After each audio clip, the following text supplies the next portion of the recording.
Awalnya kita itu masih impor kurang lebih sekitar 3-4 juta kiloliter per tahun.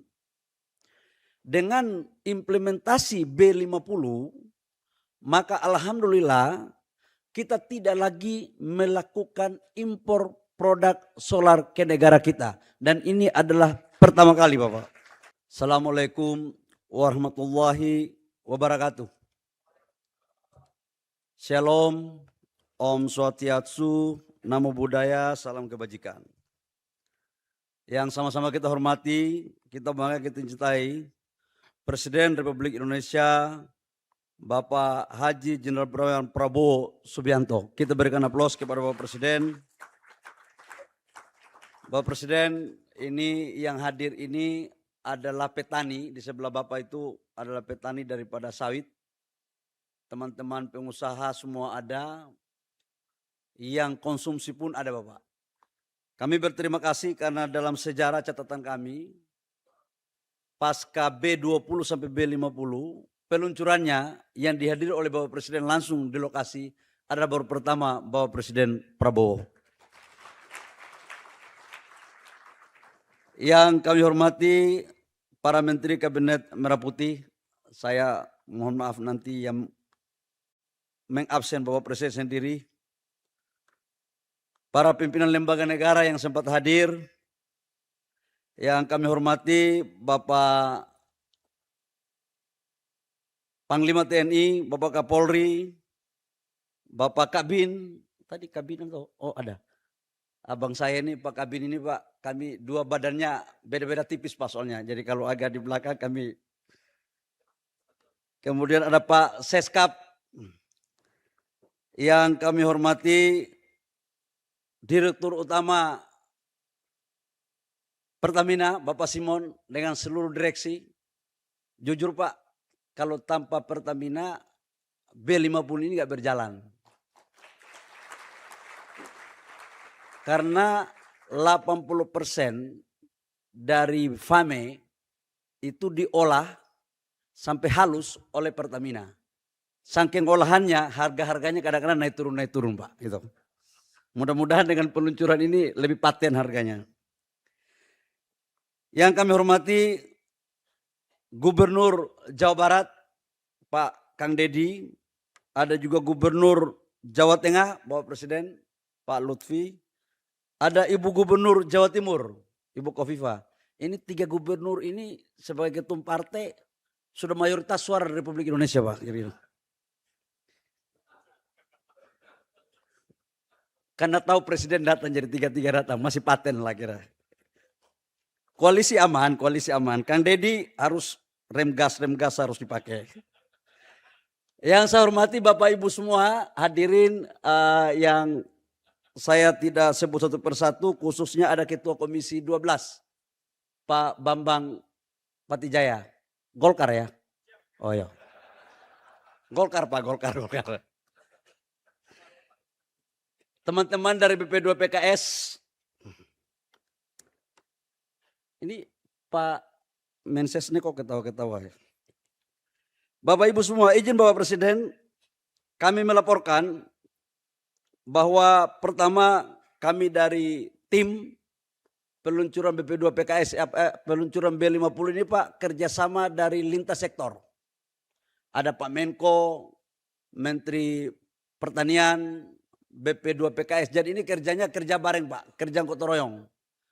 Cuma karena bagian hitung-hitungnya ada di Kementerian SDM, maka kami diberikan untuk melaporkan.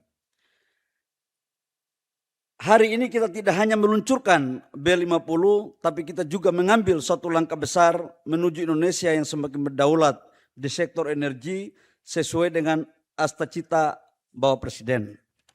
Kami laporkan Bapak Presiden bahwa untuk solar total konsumsi kita Bapak itu rata-rata di angka 38 juta sampai dengan 40 juta kiloliter solar per tahun. Awalnya kita itu masih impor kurang lebih sekitar 3-4 juta kiloliter per tahun. Dengan implementasi B50, maka alhamdulillah kita tidak lagi melakukan impor produk solar ke negara kita. Dan ini adalah pertama kali Bapak. Awalnya memang B50 ini jujur kami katakan bahwa ini bukan pekerjaan yang mudah. Karena biasanya tahapannya itu Bapak Presiden naik 5 maksimal 10. Itu pun 10 itu dia 3 tahun baru bisa kita melakukan uji coba. Tapi perintah Bapak Presiden waktu itu, Bapak Presiden mengatakan bahwa bagaimana caranya pun B50 harus kita bisa luncurkan di 2026. Karena kami maknai arahan dan perintah Bapak Presiden tidak hanya persoalan B50-nya, tapi persoalan kedaulatan, kemandirian, dan harga diri bangsa untuk bisa kita menghasilkan energi dari negara kita sendiri. Atas dasar arahan tersebut, maka kami tim bekerja keras. Pak Menko juga melakukan rapat-rapat untuk melakukan koordinasi. Dan alhamdulillah hari ini kita luncurkan. Pak, ini test case-nya 6 bulan. Jadi kereta api, mobil Mercedes pun dites Pak, bis. Tidak hanya Toyota, Mercedes pun oke. Jadi ini dari Asia sampai Eropa semua kita bikin. Kapal-kapal semuanya kita tes. Dan alhamdulillah Pak, hasil tesnya ternyata kualitas B50 jauh lebih baik daripada B40. Apa dasarnya? Kalau B40 itu filternya itu diganti pada ukuran 10.000 sampai dengan 20.000 kilometer. Nah untuk B50 Bapak ada yang 40.000 belum diganti filternya. Untung aja dulu waktu saya jadi sopir angkot belum ada B50 ini. Dulu sopir angkot Pak begitu masuk air sedikit kita tiarap di bawah mobil baru kita tiup, kocok tiup. Inilah teknologi dan karena itu saya memberikan apresiasi kepada teman-teman yang melakukan ini secara teknis. Bapak Presiden kami juga melaporkan bahwa B50 ini meningkatkan kebutuhan CPO kita dari 15,2 juta menjadi 16,3 juta sampai dengan 17 juta ton. Sehingga dapat membantu memberikan kepastian pasar bagi petani sawit. Jadi kalau pengusaha-pengusaha kita Pak, katakanlah CPO harganya di luar rendah dan negara lain tidak mau, ya udah Pak kita sebagian kita sisihkan aja untuk kita bangun hilirisasi B50 supaya harga petani naik, industri naik, negara sejahtera. Yang berikut meningkatkan penghematan devisa. Kurang lebih sekitar 133 triliun Bapak Presiden. Pada program B40, nah dengan implementasi B50 itu ternyata Bapak Presiden 170 triliun. Jadi dari B40 ke B50 kita bisa menahan devisa kita 170 T. Jadi ini semakin impor kita berkurang. Meningkatkan nilai tambah industri CPO dari 20,92 triliun menjadi 23,49 triliun. Meningkatkan penyerapan tenaga kerja dari sekitar 1,8 juta orang pada program B40 menjadi 2,1 juta tenaga kerja dengan B50.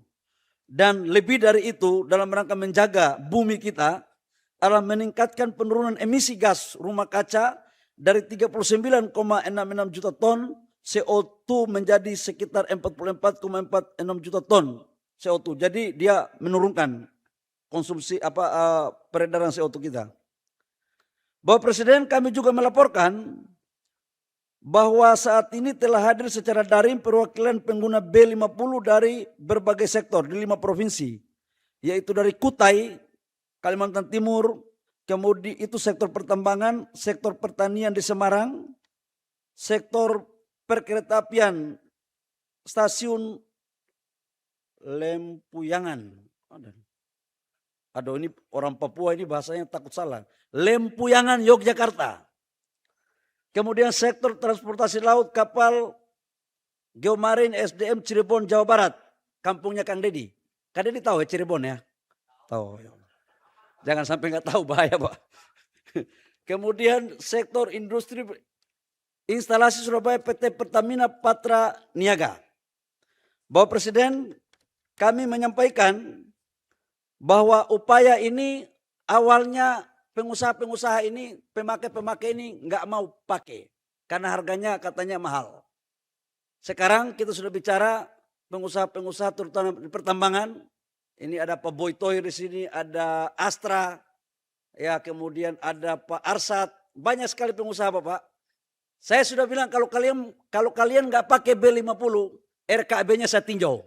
Jadi supaya tidak ada alasan-alasan. Jadi ini harus kita ini pakai produk dalam negeri. Jangan asing-asing terus. Ini jadi mereka sudah komit Bapak Presiden. Selain daripada itu kami laporkan bahwa dengan keberhasilan B50 maka kita mau contoh untuk bensin yaitu etanol. Nah, arahan Bapak Presiden etanol kita harus lakukan, maka mandatori kita akan lakukan 2027 tahap pertama 10% sampai dengan 20%, sehingga etanol ini akan bisa mengikuti jejak daripada biodiesel.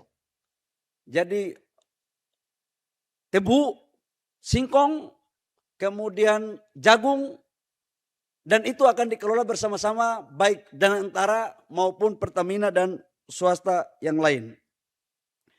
B50 bukan sekedar perpaduan bahan bakar fosil dan nabati. B50 adalah perpaduan antara keberanian mengambil keputusan, keberpihakan kepada rakyat, dan keyakinan bahwa Indonesia mampu berdiri di atas sumber dayanya sendiri. Demikian laporan kami Bapak Presiden. Kami mohon kiranya Bapak Presiden dapat berkenan meluncurkan produk B50 ini, dan ini Bapak transisi 2 bulan saja Bapak. Jadi sekarang itu sudah dipakai 56% dari total solar yang sudah jalan. Jadi nanti 2 bulan B40-nya habis, 2 bulan transisi semuanya udah pakai B50. Tadi arahan dari Pak Menko hari ini baik sekali Pak. Jadi ternyata 3 bulan terakhir dana BP2 PKS itu surplus. Tidak dipakai-pakai karena harga BBM B0 itu mahal. Jadi tadi saya bilang Bapak Presiden, saya bilang kasih Pak Menko, ini Bapak Presiden kita ini sangat sayang bagi petani sama nelayan. Jangan kita membuat petani dan nelayan itu harganya mahal. Jadi tanpa dana APBN Pak, tadi Pak Menko menyampaikan bahwa akan memakai dana sebagian BP2 PKS untuk menurunkan harga B50 di tingkat petani dan nelayan. Pak Menko, petani sama nelayan atau nelayan saja? Oh, nelayan yang di atas 30 ton. Tadi ini direvisi Pak, tadi baru 30 menit petani, sekarang udah revisi lagi. Memang ini ciri-ciri ketum Golkar senior begini Pak modelnya. Memang kita kadang-kadang terkecoh juga gitu. Oh, petani sudah dapat semua. Ini tambahan. Ini Pak Presiden kita ini mantan ketua HKTI. Jadi kita harus tahu keberpihakan ke pertanian itu harus lebih paten lagi Pak Menko. Itu bukan kesalahan saya Pak Presiden. Itu adalah kekeliruan dari Pak Menko menyampaikan kepada saya. Terakhir saya ucapkan banyak terima kasih kepada Pak Mentan yang telah mendorong untuk sawit kita ke B50. Karena hulunya di Pak Mentan. Tapi Pak Mentan jangan keras-keras kepada pengusaha sawit. Nanti mereka agak sedikit batuk-batuk. Yang penting B50-nya paten. Demikian, terima kasih. Kurang lebihnya mohon maaf. Selanjutnya kami mohon arahan Bapak Presiden. Semoga hari ini adalah hari yang bersejarah. Selanjutnya kami juga ingin untuk Bapak Presiden bisa mengunjungi dan menyaksikan pengisian solar B50 di pompa bensin. Demikian, terima kasih. Wabillahi taufiq wal hidayah. Wassalamualaikum warahmatullahi wabarakatuh. Shalom, Om Santi Santi Om, Namo Buddhaya, salam kebajikan. Subscribe, share, like, and comment. Subscribe, share, like, and comment. Subscribe, share, like, and comment. Subscribe, share, like, and comment. Subscribe, share, like, and comment.